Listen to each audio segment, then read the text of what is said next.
บัลลังก์เก่าเงียบเงาเต้าใดรูปพ่อควรไว้ยังยืนจ้องลูกคือเก่าเมื่อเคยคุยน้ำเมื่อนั้นมันหายไปบ่เศร้าเหลือแค่เสียงก้องในใจของลูกคนเหงาว่าให้ตั้งใจเฮ็ดงานเด้อลายามใดนั่งเบิ่งท้องฟ้ายามค่ำดาวพร่างพรายกะสิย้อนคิดฮอดพ่อคักหลายน้ำตาไหลย้อยล้นแก้มอยากสิได้กอดอีกเถือก็หูอยู่เด้อว่าบ่มีวันนำเพราะพ่อจากลูกไปอยู่สวรรค์สำใดก็บ่คืนมา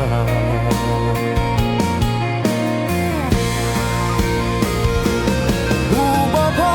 ลูกยังฮักพ่อหลายแท้ทุกมือทุกแรงลูกยังอธิษฐานเบี่ยงแผ่วให้พ่อได้อยู่สุขน้ำเทวดาแม้กอดกันบ่ได้แล้วแต่ใจลูกบ่เคยลืมพ่อสาหูบ่พ่อคืนใดฝันเห็นน้ำตากันไหล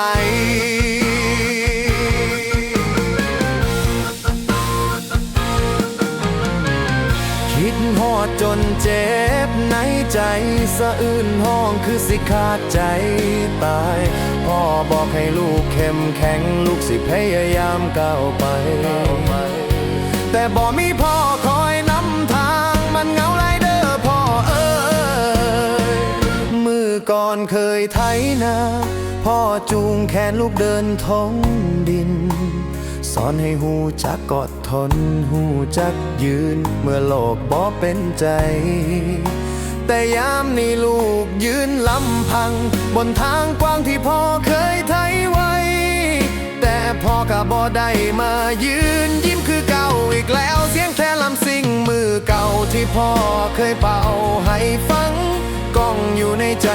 ดังๆแต่คนเป่าสิไปใส่ก็บอกกลับมา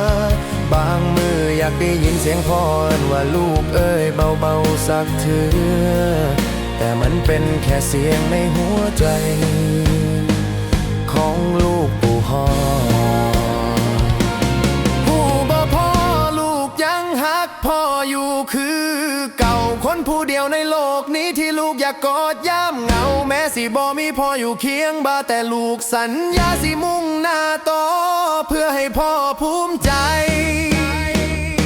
อยู่บนฟ้านั้นเด้อ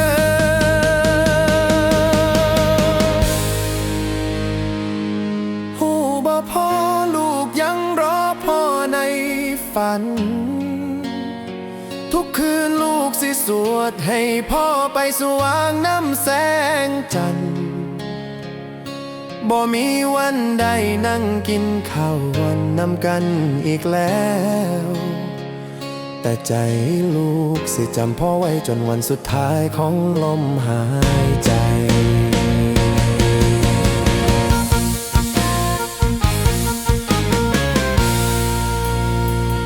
ลมพัดผ่านท้องนาเสียงแคนเสียงกังนำลม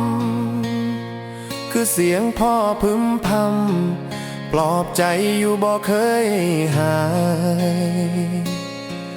แม้พ่อจากไปไกลหลายแต่ความหักของลูกสิบ่มีมือใดจางลงเด้อพ่อเอ้ย